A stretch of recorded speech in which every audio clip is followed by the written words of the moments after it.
আসসালামু আলাইকুম ভিউয়ার্স, আশা করি সবাই ভালো আছেন। আজকে আমাদের সাজেকের ঝুমঘর রিসোর্টের লাস্ট ডে।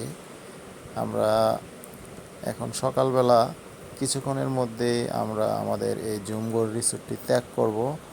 আমরা আমাদের ঢাকার উদ্দেশ্যে আমরা ফার্স্টে এখান থেকে খাগড়াছড়ি আসব, খাগড়াছড়ি থেকে তারপর রাত্রে ঢাকায় আসব। আমাদের এই কিছুক্ষণ আমরা এখানে আছি।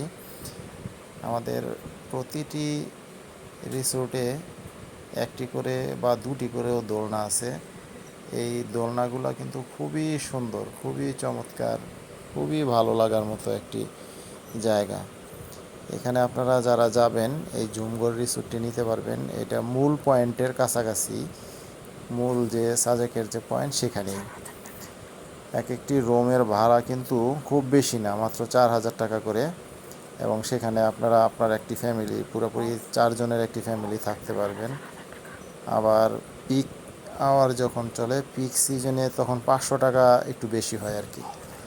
আর আমরা কিন্তু প্যাকেজ ট্যুরে গিয়েছি, যার ফলে আমরা জানি না যে ভাড়া কত দেওয়া হয়েছে। আমাদের টোটাল কন্ট্যাক্ট ছিল, আমাদের খাওয়া দাওয়া, হোটেল, সব কিছু এগুলা কিন্তু ওরাই ঠিক করে দিছে। এই রিসোর্টগুলাতে ওই যে দেখেন বেবিরা দোল খাচ্ছে, ওইটার মধ্যে 2টা দোলনা। আর রিসোর্টটা হচ্ছে ঠিক এরকম, মানে ঝুমঘর ঝুমঘর মনে হয়, কিন্তু ভিতরে কিন্তু খুবই সুন্দর, খুবই চমৎকার। আশেপাশে অনেক বাগান, অনেক গাছপালা রয়েছে। মোট 4টা রুম আমরা নিয়েছিলাম।